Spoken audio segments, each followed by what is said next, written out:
it only needs to navigate around one set of laws, it can ship everything from a single location, and it can adapt quickly if a new product needs to be rolled out. The second company, though, is a risk-averse hypothetical. They see all of this chaos and decide that they don't want to put all of their eggs in a single manufacturing basket, so they set up different factories all over the world. Well, they kind of lose out big time here.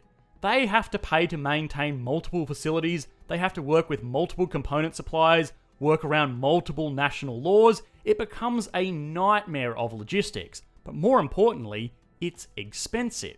There is no conceivable way that this risk-averse company would be able to produce items as cost-effectively as the normal company, which means that they would be run out of business during the good times, and even in a situation like we find ourselves in today, they wouldn't be any better off. So a lot of talk about companies looking for redundant supply chains was either middle management spiel or purely unfactual at worst. But of course, you may correctly point out that there are many companies that have multiple production facilities producing the same product all over the world. What is going on here? Well, what is going on here is trade restrictions.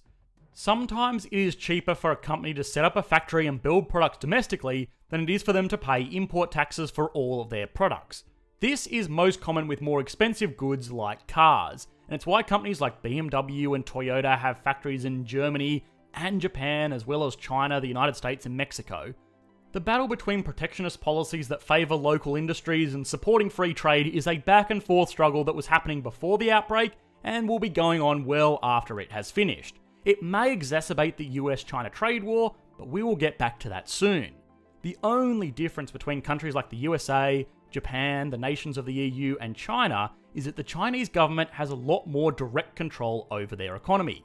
They can and do manage their exchange rate, they support their state-owned companies directly with public funds, and even internally, what they say goes. If they say tomorrow that everyone gets back to work, everyone goes back to work.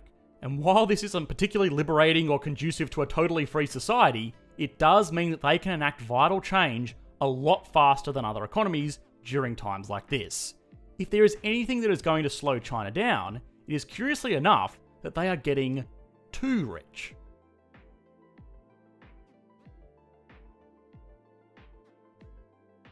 Countries all tend to grow in relatively similar ways. They start off by farming and then quickly they develop manufacturing, and this drives them towards becoming a developed economy with a domestic market of cashed up consumers. The thing with changing from farming to manufacturing is that workers in manufacturing roles can create more value, and all other things being equal, earn more money. When people earn more money, they can spend more money, which means local businesses have more money, and on until wages rise everywhere. This sounds great, but it can lead to a scary phenomenon known as the middle income trap. When workers in a society demand higher wages, it can make the country less competitive as a global supplier. Sure, there are advantages to building phones in China or setting up call centers in the Philippines, but let's face it, the biggest driver is the enormous pool of cheap labor to outsource all of that work to. If a country loses this cheap labor, they lose their competitiveness. This all gets worse when the country is not quite yet rich enough to facilitate developed domestic economy like most wealthy first world nations do today. Hence, they are stuck in this middle income trap. South Africa and Brazil are great examples of this going terribly, terribly wrong. They are no longer cheap enough to be great manufacturing or outsourcing centers, but they aren't rich enough to be self-sufficient markets just yet. Now, China has kind of seen this coming for years, and it has done a few things to prepare for this. For starters, it still has a lot of poor people. Yippee. It also has a critical mass of manufacturing with lax laws around environment or workers' rights, and this means that sure, manufacturing is still going to be very, very cheap there, despite not necessarily being the cheapest labour market in the world. But perhaps most importantly, it is investing into other countries to pick up where it left off.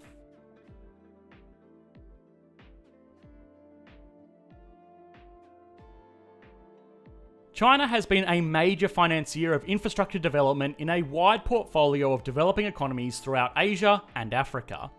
It has established ports and factories and modern farms in countries like Senegal, Nigeria, Pakistan, and Zimbabwe, which has been a great move for a few key reasons. Firstly, it helps expand their influence. In the same way that America has military bases all over the world, China wants to flex its geopolitical muscles a bit too.